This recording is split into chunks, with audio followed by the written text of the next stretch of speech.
Kusangana kwatiri kuita zvekare pano paHatare 263 pano pachange ndichikuzivisai manews updates ezvinhu zviri kuitika munyika yedu yeZimbabwe. Saka kana uchiri munyowani pathis YouTube channel kusubscribe mahara wotena on the notification bell uyezve malikes enyu akatikoshera zvikuru. Zvinobatsira kuti video rino ringe richifamba kuhama neshamwari. Malikes enyu akanyanya kukosha zvikuru. Saka kana watomirira rimwe update chibva wataura mucomment section kuti Hatare takutoda futi rimwe update sezvamangoita palast video. Ndaona vanhu vakawanda vachiti Hatare dzoka neimwe update, that's why ndadzoka neupdate. So sekuziva kwamunozviita vazhinji tinobatanidza nyaya dzedu tongoitira kuti muwane nyaya dzakati wandei pasame video. First story chatanga tapinda panyaya yemukadzi uyo anoda zvinhu. Mukadzi uyu anoda zvinhu anga akaroorwa nemurume wake. Zvisinei murume wake anga achitaka kufungira kuti mukadzi wake anomuchita. Zvisinei zvaanga achifungira ndezvechokwadi, akaenda kuredhiyo achida kunoongorora kana kuti vachida kufeya mukadzi uyu kuti ari kumuchita here. Pakasvika kuredhiyo vakafonera mukadzi uyu akatanga kuvhurika, akatanga kuda kutotengesa. Patinoti kutengesa zvinoita maprostitute language katizode kuita deep. Ndofunga kubva wazvinzwisisa zvaida kutengesa mukadzi uyu. After ataurirana pafoni, apo paaitaura pafoni, munhu aitaura naye pafoni, munhu aitofeya. Zvisinei mukufeya umu vakazozviwana zvavaida. Mukufeya imomo mukadzi uyu anga ari geva. So apo nengo wakabvisa mari yako, wakabvisa pfuma uchida kunoroora, wakaroora geva. 90% yavamwe vakadzi ndo zvavariwo, 90% yevamwe havana kudaro. Anomboti vese ndangoti 90 plus 90 ibalance vangobalansisana 5 plus 5 equals 10. So zvanda kuti titeka da kusiya mchiona video audio yemukadzi ye wapedza kunzwa audio ujudge nekuda kweaudio, and then vanadzoka nchitsudzura ya Wicknell Chivhayo. Hello.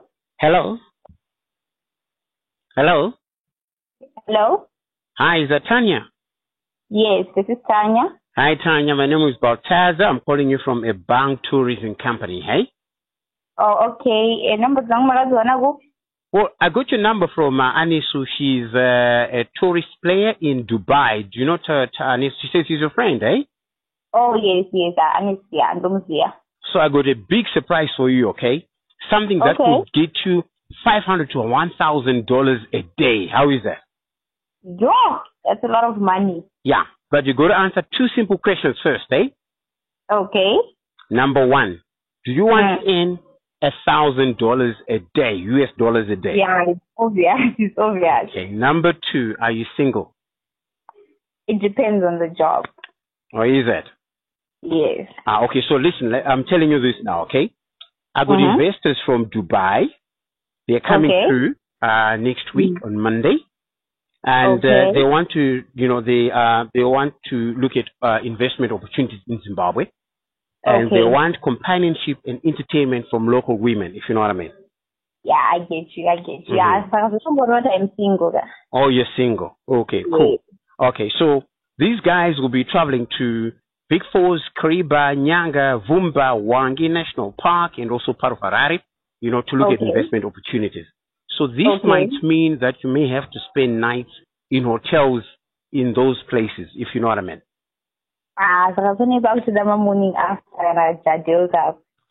well, you're a woman, so you know better, hey? You know better. Yeah, I get you. Okay. So are you available for 2 weeks, including spending nights away with these guys? For 2 weeks, yes. They're around. I'm available. You're available. Okay, cool. Yes. So, okay, hold on. So I'm going to write, you're available. So, hey, Tanya. Yeah? You're inside Chocolates and Roses, and my name is Scott or DJ Scott, hey? What? Yes, I want to find out from you. Your husband, Ishmael, who is away on a cruise ship business for 6 months. This is not right. No, but Papa.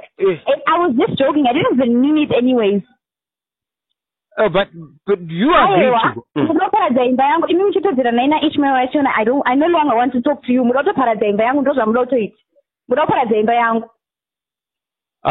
Well, okay. No, it's all right. No. Next update inyaya Wicknell Chivhayo. Amanaka kana uri musikana webasa wakashandira shoroma. zvinhu zvese zvinongoflowa. So ndazongoreceive wamwe macomments vamwe vachiti kuna musikana webasa akadaro this and that musikana webasa uchona akanyonakisa chichichichi mana ndo choice ikayava Wicknell Chivhayo, ndo musikana webasa wavanodawo. So musikana webasa uyuyu tichingoti congratulation kwaari, wakaona waita murungu anenge seWicknell Chivhayo wapinda machena. Musikana webasa uyu atengerwa mota akwa, anonzi iye Patricia, atengerwa mota akwa. Zvinofadza, hakuna munhu anongotengera musikana webasa mota ende kana wakambozviitirwa uri mushando ungosurprisewa nemota kunze pinda mucomment section utiudze. Chikoti congratulation kwaari, Mwari ndimwari akanaka. Vamwe vari kuti ndarambe achishanda nesimba, chero neniwo ndiri kutoti my sister ramba uchishanda nesimba, zvimwe imba unototengerwa manje. seWicknell Chivhayo vaita zvafadza vanhu vazhinji. Comment section ndenyu, ndatitaurei zvatinofunga mucomment section. Much love.